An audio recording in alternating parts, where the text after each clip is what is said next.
where to begin? I guess what we should do is, what we'd really like to capture is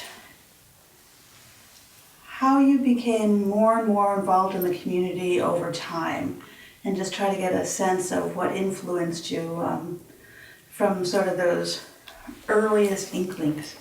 So I'm going to go with the questions and then we'll work into stuff that's more interesting. What do you care about the most? When I looked at the questions and I found that I really couldn't answer that one.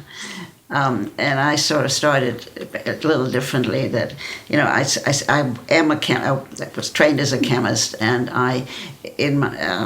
after my children were born, it was too complicated to commute to Philadelphia and so on. And so somebody said, "Well, use your brain in a different way," and asked me to come on the board of the YWCA in Delaware, and use my whatever analytical mind I had to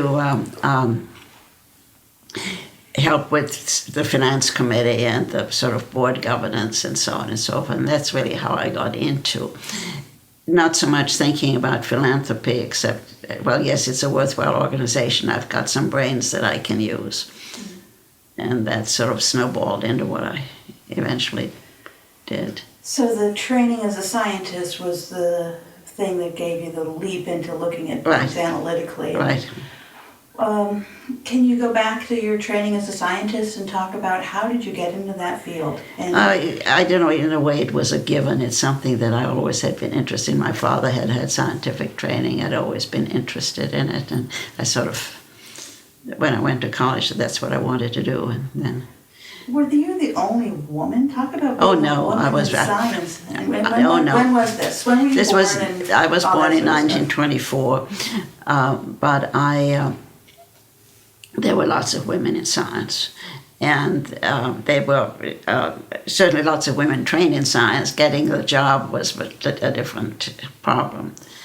But I also had university-educated parents, and so and being maybe not 100% in the mainstream just never occurred to me. It you just did what you felt you ought to be doing, and things, and worked at it. Mm-hmm. Can you talk a little bit about where you were born and how you got here? Well, I was born in Austria and lived in Austria until I was 14. Came to this country when I was 16. Left Austria in 1938 when a lot of other people left. And my mother had relatives in this country, and so we came here. How do you think that leaving Austria in 38, right as the war was escalating, how does that? No, it was before the war. It was when. And I really don't want to do too much of that. Yeah, I'm trying to get how it gets your social justice and It really, I don't think there's really much connection. I mean, unless it's osmosis, it's just maybe the people are more important than things. That's about the only thing that I might have gotten out of that. Okay, when you were looking at science as a career, you said it was sort of just a given because your parents went to university as well. Can you talk about where you went to school? Well, I'd say my father was trained as a chemist, although he didn't use it. But I've always been just sort of, even as a child, interested in, chemistry sets and all that sort of stuff. I went to Radcliffe as an undergraduate and then got a Ph.D. at Yale. That's still amazing to me. So when did you get your Ph.D.? In 1947.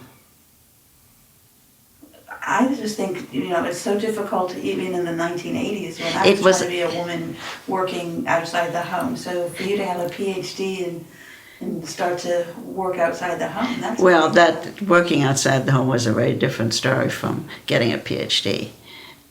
First of all, actually Yale gave PhDs to women since 1921, so I didn't pioneer there.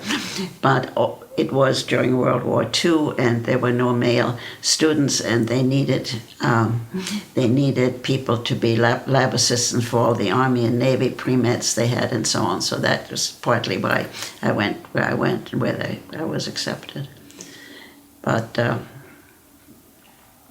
then I met my husband, who was also a graduate student, and came to this area because of his job. And then I'm not going to go into details about the jobs I didn't take or didn't get, but worked at the Academy of Natural Sciences in Philadelphia. And as I say, when my children started coming along, it just got too complicated. So you raised a family in Kennett. Were you involved in charities at that point? No. I mean, not beyond, giving to United Way when my husband was approached at work or something like that. Mm-hmm. Mm-hmm. So when you discovered the World of Charities, that really was you sitting there saying, what else can I do? I mean, it was a friend of mine said, you better do something else. You've got too much energy and too much brain, you better do something else. Yeah. So about how old were you then? What was happening in your life? I was in my mid-30s. Okay, so early on. I'm trying to think. Or maybe a little later, my late 30s. All right. So you raised a family and needed the charities so that you would have enough to keep engaging overall. Right. I needed something something to occupy my mind beyond feeding babies. Right. And that's interesting to me because so many times now as we're working with our next gen groups, the complaint when people are young and have their families is they just don't have enough time. Well, but you see, I didn't have a job when I had. So many mothers now have jobs, and raising a family. I did not have a job. I had a husband with a job, and I had time, and I also had a little bit of help, in the house. So. Sure. Yeah, I know a lot of people like that now too who couldn't imagine going out and working with charities. So there was something about you that the charities were interesting enough to it not so much that it was the charities, but it was something to occupy my mind a little more intellectually. Plus, people are more important than things. Yeah. I mean, so many people in that same situation you described try to go on vacations or go shopping or eat out all the time and get their nails done and that sort of thing to occupy their time. So you chose people over things. So you were involved early on with which charities now? The YWCA in Wilmington. And what do you remember about those early years when you were first getting involved with the charities? What were you learning about? How did you learn about the World of Charities? Just by being there. I mean, it wasn't as complex as it is now, and it was a matter of how do we do the work that needs doing and have adequate resources. That's really what I was involved in. I was not involved in program planning, and I was not involved in anything of that sort.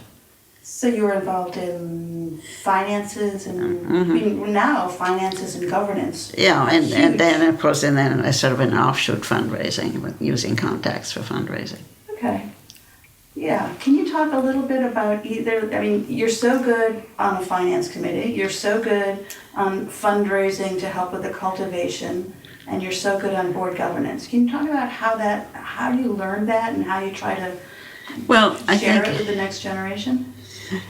I learned a lot in some kind of an ad hoc way as when I was on the board of the YWCA. I then went on the national board of the YWCA. I had a fantastic development director, and I really learned a lot of my fundraising techniques from her. And governance, to me... Talk about the fundraising techniques. What's important to you? Because so many people fundraise so badly or don't do it well, what I always say is that if you believe in an organization, you're selling the organization, you're not selling yourself. And I think that is critical. You have to believe in what the organization does. And then asking to help that organization is sort of a given. What else in the fundraising area? I mean, you're very good at cultivation and people. Yeah. I think knowing something about the people you're going to approach, knowing when to approach them, that you need to do some cultivation before you ask them. And I also think that it's you need to know quite a bit. I know, but maybe I've said that already. You need to know something about them before you, in order to know how to approach them. Sure. Yeah, and it's about building relationships too. Exactly. I think you're so exactly. good at that. And Yeah. it's not just a cold ask and then leave. It's a long-term getting to know the person. Uh-huh. But that doesn't come naturally to a lot of people. They just want Well, to but ask again, them. I had some good coaches, and when I was on the national board, and we had a rather, for those days, large capital or large campaign, I went along with some real pros who were approaching. I went, with one corporate executive to call on another corporate executive, and I was there as window dressing as a board member. But I learned as to how they were approaching their peers and so on. Hmm.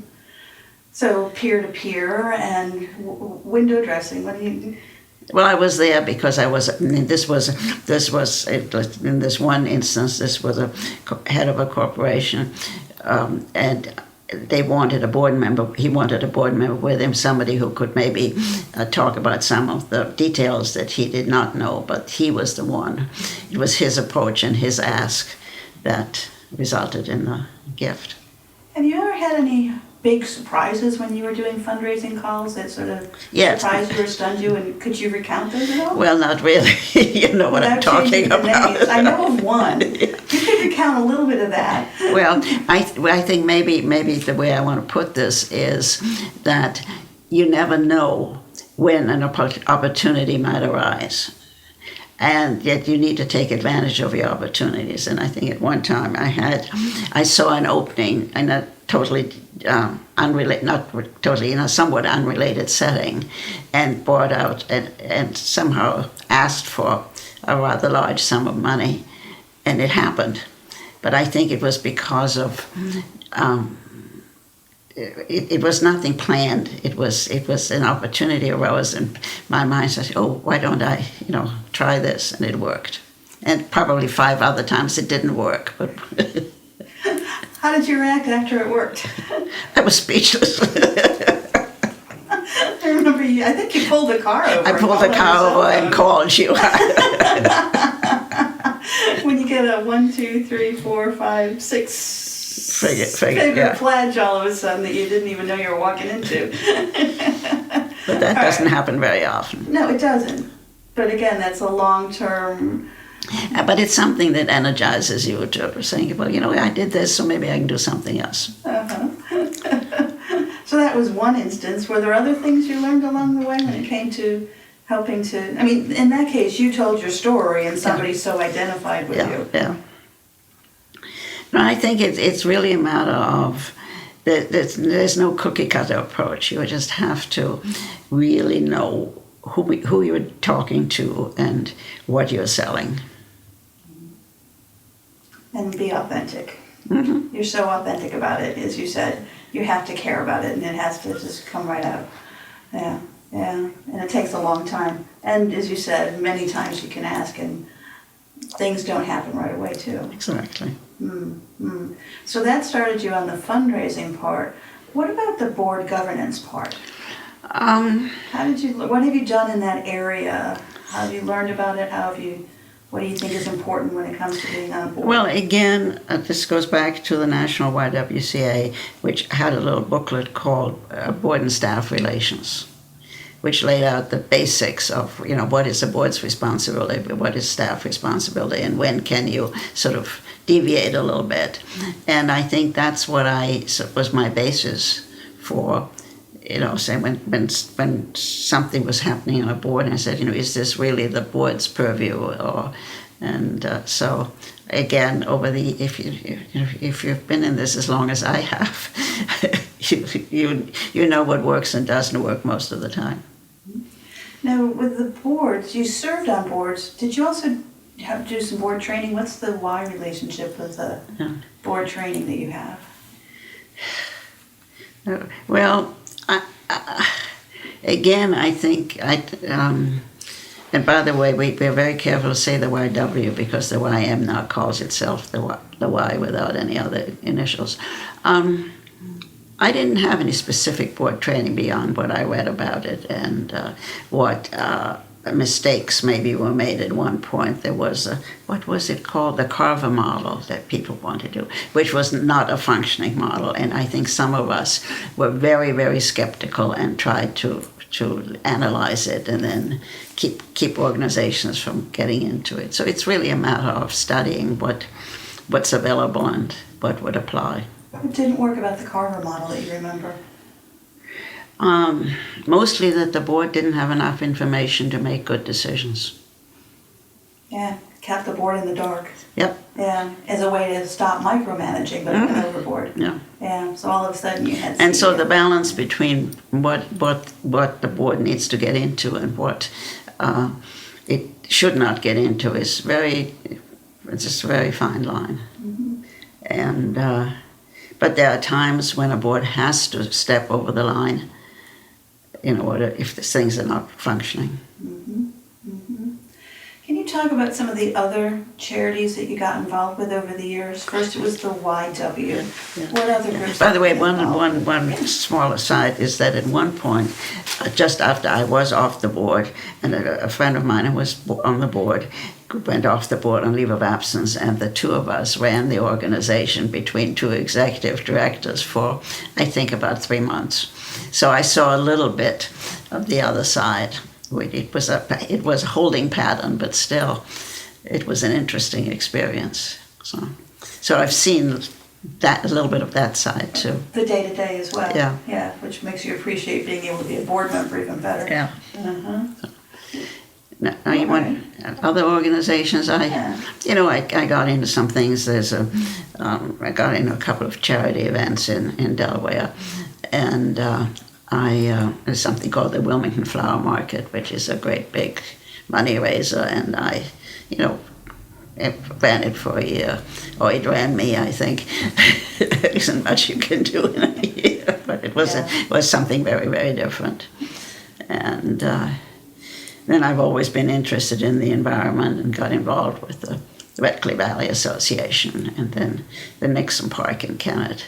Can you talk about your interest in the environment and how that fits? We didn't really talk too much about your Ph.D. You said chemistry, but is there a fit? No, I think the fit there is that I lived in the country.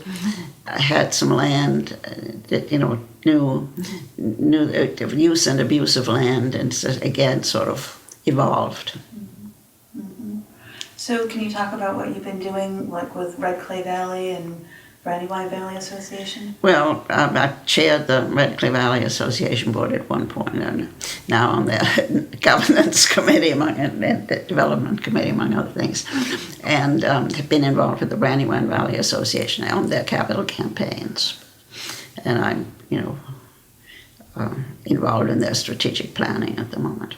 Want to talk about that? No. No, that's in progress, and I better be careful. What about the Nixon Park? How did you get involved with the Anson Nixon? I got involved in the Anson Nixon Park because Kennett Township and Kennett Borough were talking about that land, making it a park.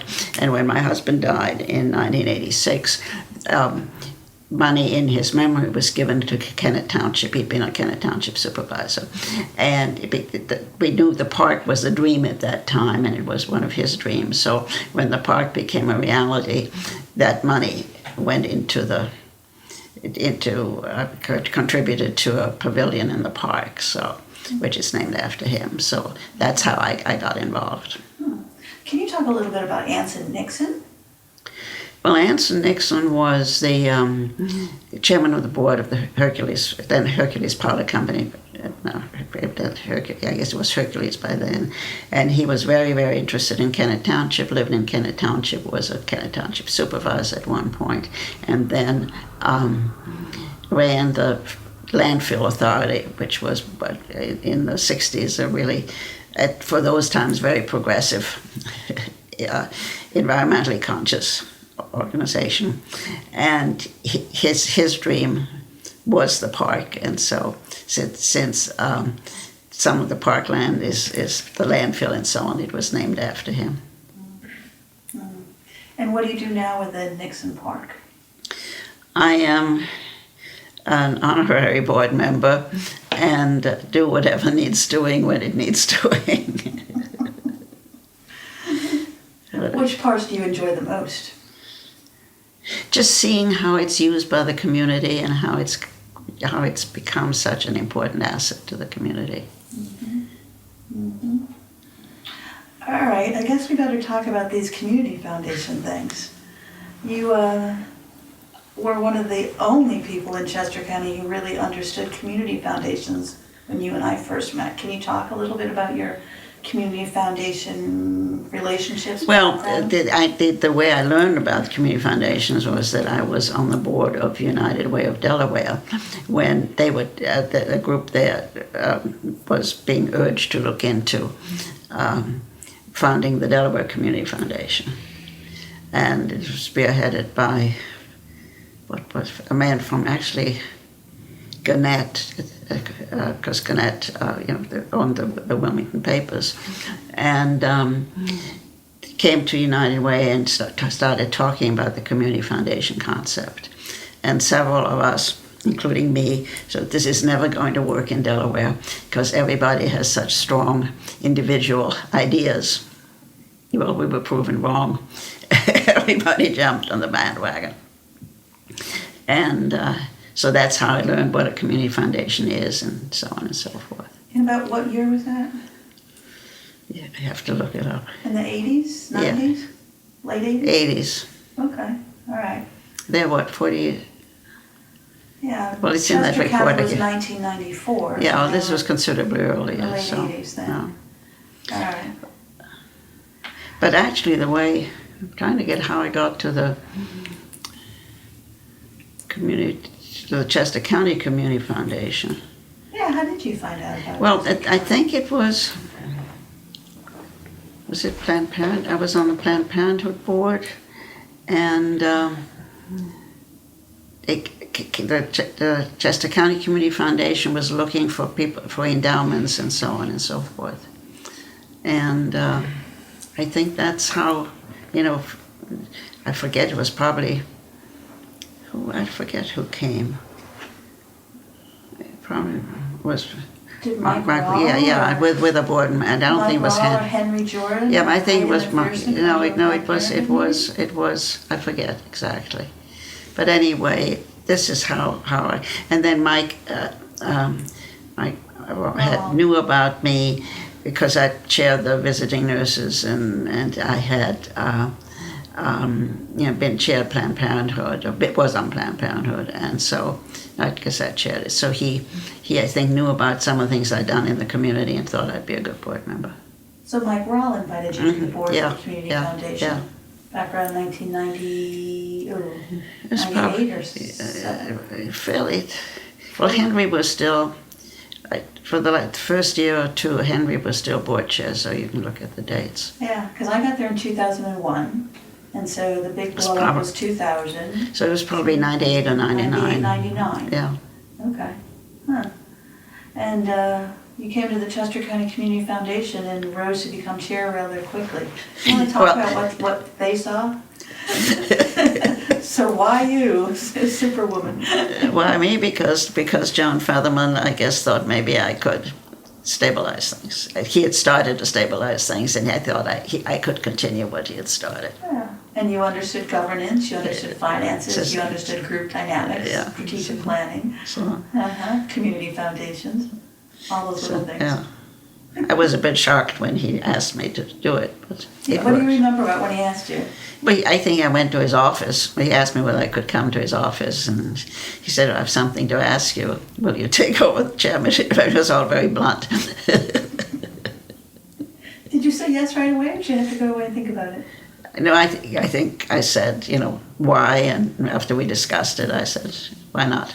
So what made sense about it for you then? Why did you? Because I knew I'd run other boards. I mean, I've been chairs of a good many boards and have had dissension before, and thought I probably could. And I knew you, and I knew I could work with you. So can you talk about, part of the Community Foundation's mission is legacy philanthropy, endowment, plan giving, family philanthropy. Anything in there that's interesting to talk about?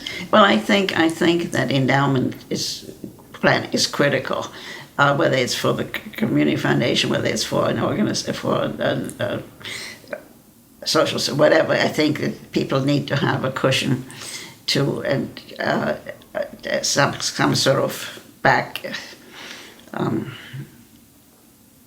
I think in an organization without endowment is much more likely to have it.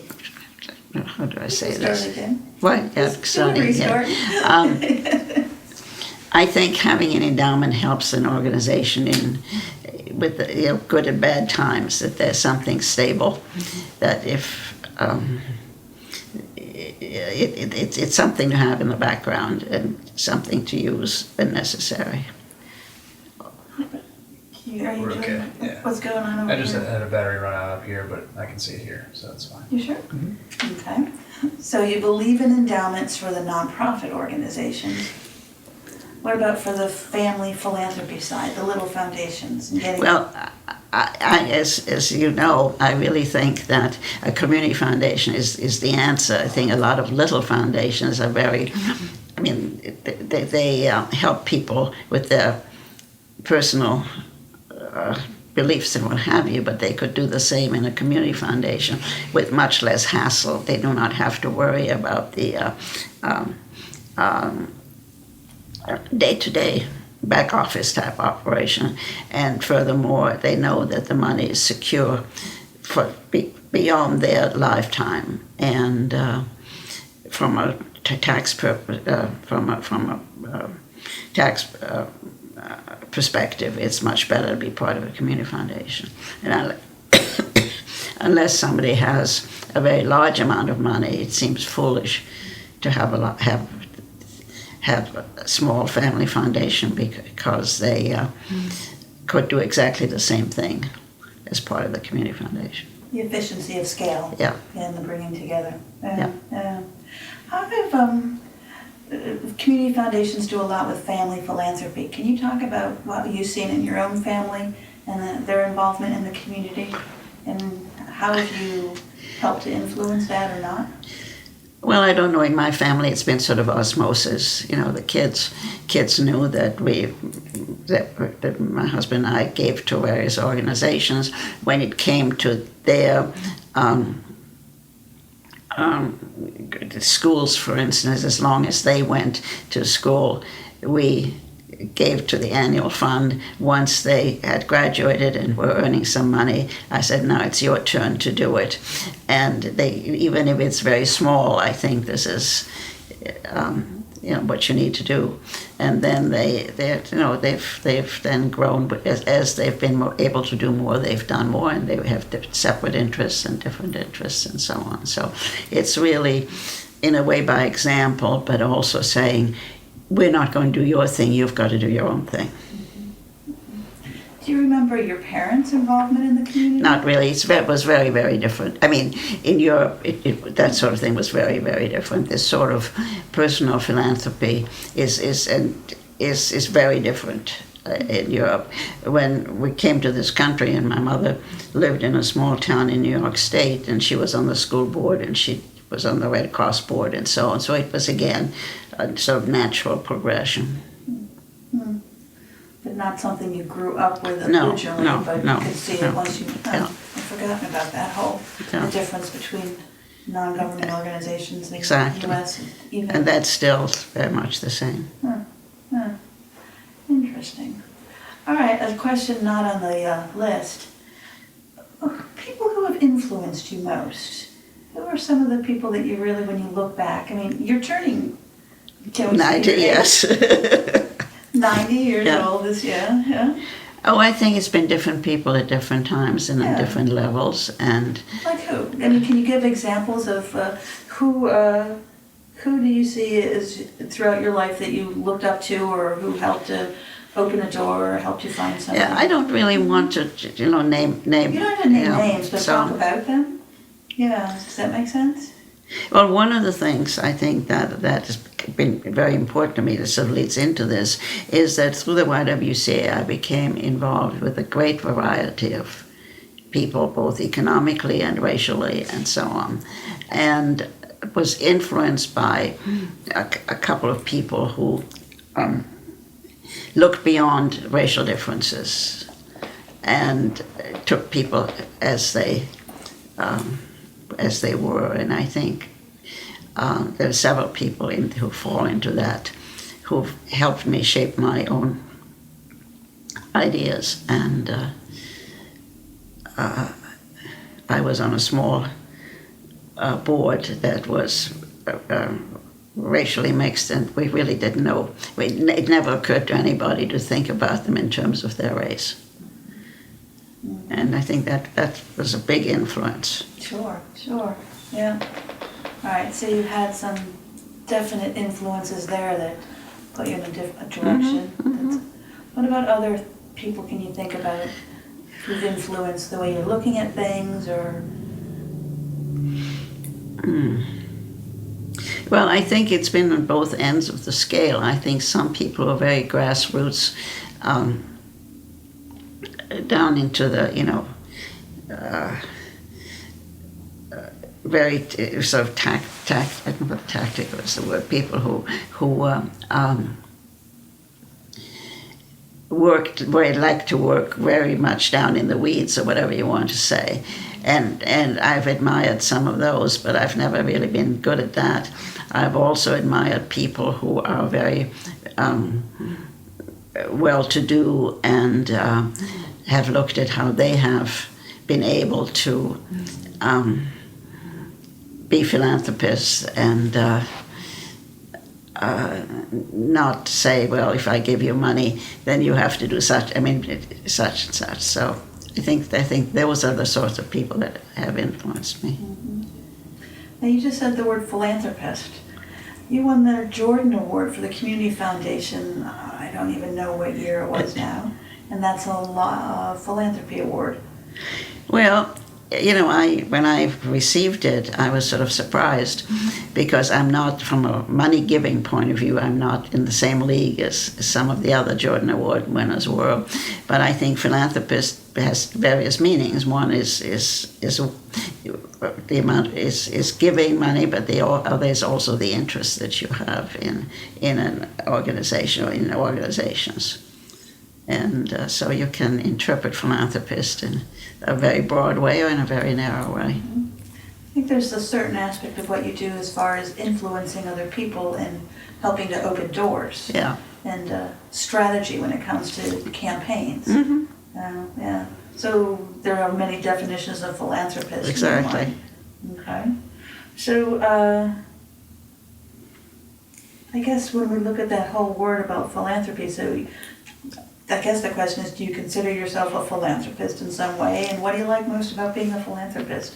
Why do you, what floats your boat? Why do you keep getting up every day? It keeps my mind occupied. Yes, it does. When you're doing all this charitable work, which is the stuff that you like the most? What makes you happiest when you're doing good? What are the moments you remember that? Well, I don't look at it as doing good. I look at it, what can I do to help people or organizations not, well, how do I put this?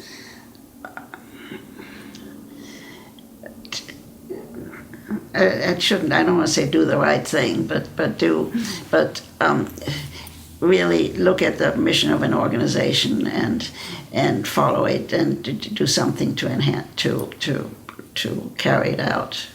I think when I think back about the Community Foundation, what was so good is that we decided together on a focus, and then you were so incredibly strong there about making sure we stayed to the focus that we had picked. Yeah, I think that's a very and not good way. diverge from the chosen path. Yeah. Get rid of things that were excessive or diverting our attention. Well, it says in a way, I mean, whether it's the plan or the mission or whatever it is, really stay true to what you are and what you need to be, and not go off in lots of different directions. And that's been your niche, where your leadership is so important, because you can call the spade a shovel.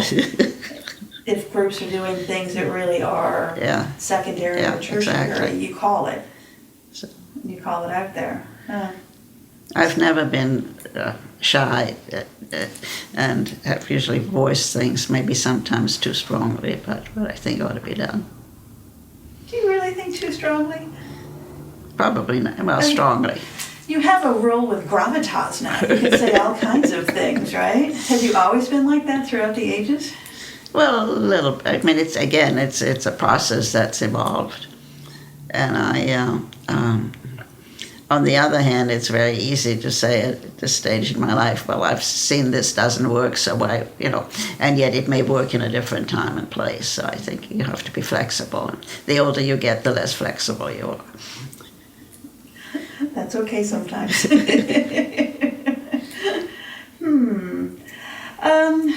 Favorite gifts and grants that you've made? I mean, you've made so many gifts over the years to different charities of money, time, resources. Or is there some that I really don't want to. I mean, I think the gifts there are two types of gifts, and one is when there's an emergency situation, somebody has to help, and the other is really giving towards endowment and the longevity of an organization. Mm-hmm. Are there any types, again, you don't have to say the name of the organization, but anything that seemed most satisfying to you?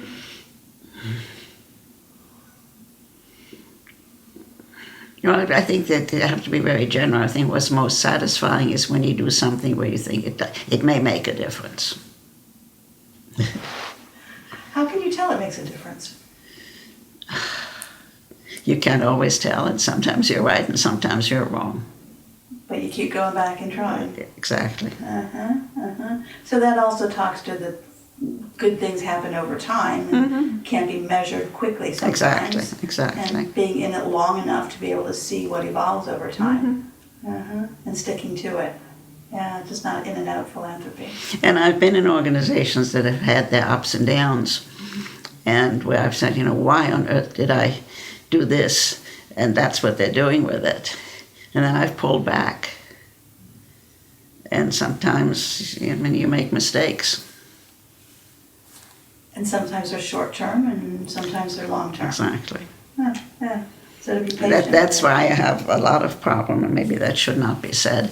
I have a lot of problem with planned gifts, because things can be so volatile that you may make a decision that 5 years later you wish you hadn't, because you can undo it, but still. Oh, as far as making a planned gift or supporting a specific cause, or making it, or even just telling about it. I mean, so that goes back to no planned gifts at all, or what's your thought there? Well, what are your parameters for making a smart planned gift? Leaving it up to my children. How so? To put something into again, this may change because wills can change, but a certain amount goes into a fund, and that my children know enough about the organizations that I care about, and will make decisions according to what they think my wishes were and what the state of the organization is. So balancing mission and management and having your children stand in and be vigilant over time. Yeah. So planned giving, succeeding generations involved in it is the way to have those controls. Yeah, that makes a lot of sense. Do your children, it was interesting because when I was talking with JM the other day, he talked about wanting to set up foundations using his foundation. But we asked him about his philanthropy, and he said, I think I want to let my children give to where they're called. Well, I think there's a little bit of both, because my children do what they want to do. This is specifically with my money that they, I think, would want to follow me, but, not forever. I mean, it's a combination.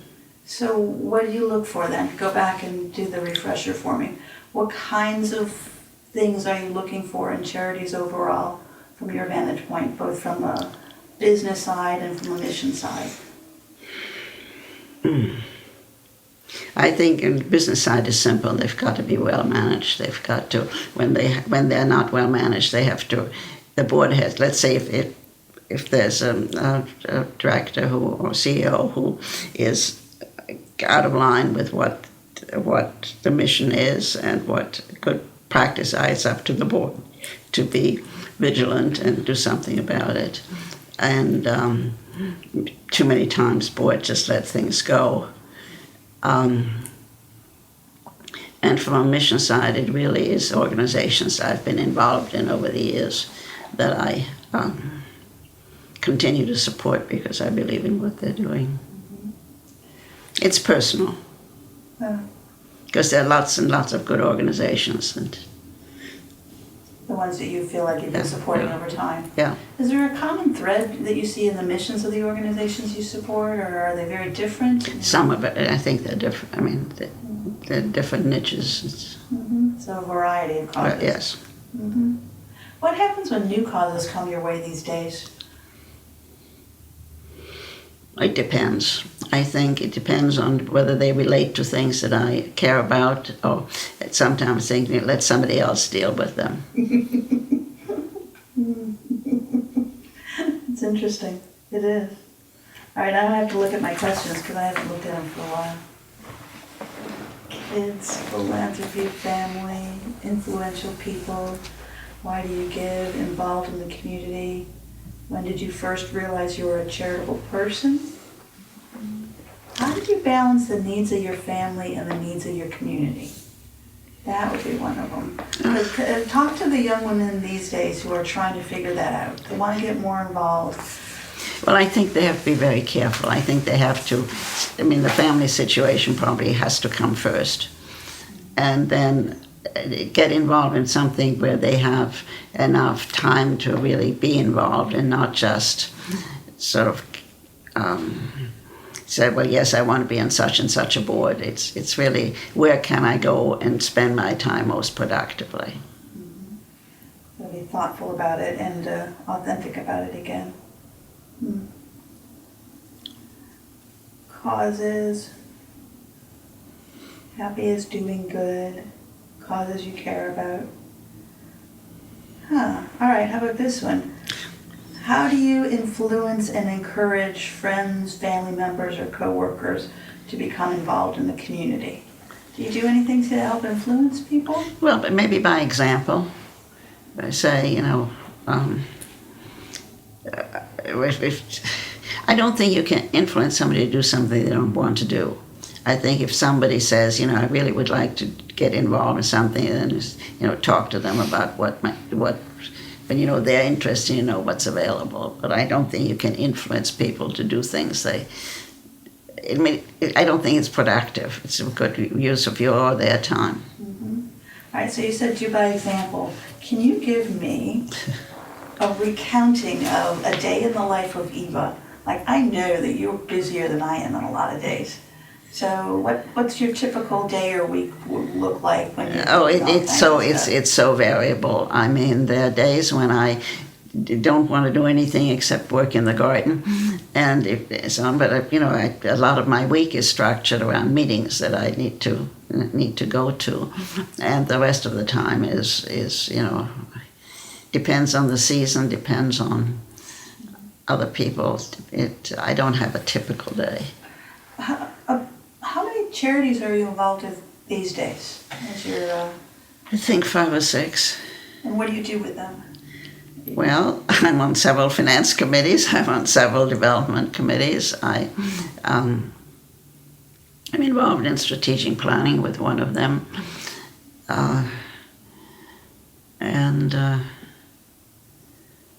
You know, I'm very peripherally involved with 1 or 2. I mean, one of them where I was very much involved now has a fund, and I'm one of the fund advisors. So it goes from that to you know, being on the search committee of a new CEO, then helping to onboard the CEO, and then you know, being on finance committee, development committee, and what have you, and you know, plugging along. So it's a great variety. You spend a lot of your time in person meeting with people, plus on the phone plus on the computer? All of the above. I think I still feel in person is the best way to do things. I do quite a bit on the phone because, let's say, Planned Parenthood, the meetings are in Philadelphia and at 4 o'clock in the afternoon.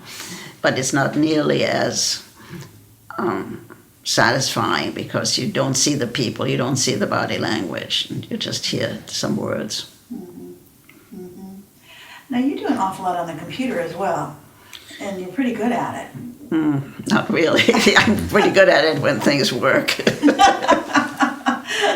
You can throw off a mean email pretty quick there. What do you think about all this social media stuff? Facebook I don't know and enough LinkedIn? about it. I glance at it. I am sort of intrigued by some of it, but I've decided I'm too old to learn. So the whole, how does it influence philanthropy and giving with the millennials is... I'd really leave that to somebody else. Okay. So when you really think about the fundraising aspects, you're really thinking about the face-to-face meetings, conversations, Yeah, the events. planning of a campaign and planning of a cultivation plan and things of that sort. And social media are becoming very important, but I've just decided I'm not the person to get into that. All right, I know you hate special events, yet you navigate them so well. Can you talk about... They're hard work. Can you talk about that? Talk about the role of special events in philanthropy and fundraising and how you pretty much attack a special event to make it productive. Well, I think that I've said this for forever almost. Special events take a tremendous amount of time and energy, and is it really worth the time it takes? And I think people nowadays have fewer special events than they used to have. At least I hope they do. And when I go to an event of an organization where I'm involved in, it's work, and people like Karen Simmons say, well, I hope you'll talk to so-and-so and talk to so-and-so. And it's, on the other hand, I think some of them are, it's interesting. You get at places you might not have been, and you see some people you don't see otherwise. But compared to what it takes to produce them, they have to be very carefully chosen. You work events so well, though. It looks like you do it so easily that you just go around from person to person and catch up with them and gather all kinds of information, and then your brain's always thinking about how that ties into the different causes that, you work them like magic. You really do. There are some people who are far better at this than I am. So, As much as you hate them, you take them. I use them. Advantage. Yeah. All right. When you're thinking about young people, just people who are trying to get more involved in their communities, words of wisdom. Are you still getting your wisdom tooth, by the way? Yes, I still have it. Yeah. You're still getting your new wisdom tooth in? I haven't been to the surgeon yet. Okay, So words of wisdom. at age 89, I'm getting a wisdom tooth. Oh, yeah? Well, Yeah, everybody laughs when they hear it. finally you're getting that wisdom. Yeah. Words of wisdom to emerging philanthropists. Well, I think, I think I've said, you asked that, and I think I said that, and I think it's important what they feel is important to them, and then really focus on that and get involved. But what I see so much and really is not productive is people who sort of give lip service. So the balance and the authenticity again. Yeah. Anything else we should cover? I don't think so. I think you've covered more than enough. Yeah, but we'll catch you guys here. Any other burning questions you have as I've been talking with you? I can't think of anything. Yeah, I think you're pretty thorough there. All right. What's ahead? What's ahead? More I of mean, the same. will 5 o'clock phone calls continue at Eva Central? Special Well, you've events been all here over how the many place? hours and the phone hasn't rung once. I don't know how many emails I've gotten. That's right, yeah. So, So, Well, as long as I can be productive, I will be. There's one thing that I've said to every organization where I'm in, and apparently I wrote a letter about that at the YW, because I've said I may not know when I am a nuisance rather than an asset, and go to my daughter and help getting me out of the organization. And when the CEO of the YW left, she said, "What do I do with that? Who do I give that letter to?" I remember when you said that to me in 2003, I believe, when you became chair. And that was over a decade ago. Well, And if anything, you've become even sharper and funnier and more eagle-eyed about the whole thing. So, well, time will got tell. It can't go on stronger for. wits It than can't go. people have It can't go today. off forever. Go on forever. Yeah, well, some things do though. So. Yeah.